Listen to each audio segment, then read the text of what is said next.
Now the bed will also go up from 30 degrees to 50 degrees. It's more than what you need for pressure care, but the advantages of this is that it takes out all the manual handling when dealing with personal care.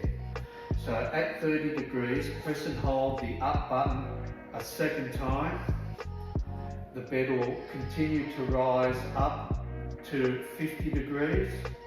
Now you can have two carers on one side at the 50 degrees.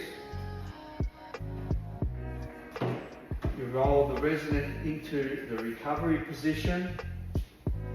Then you lower the side that's up. This effectively opens up the whole area for you to do what you need to do.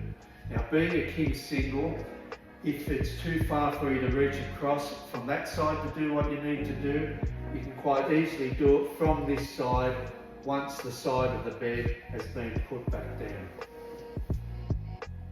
The Burling Turn Assist bed. Thank you.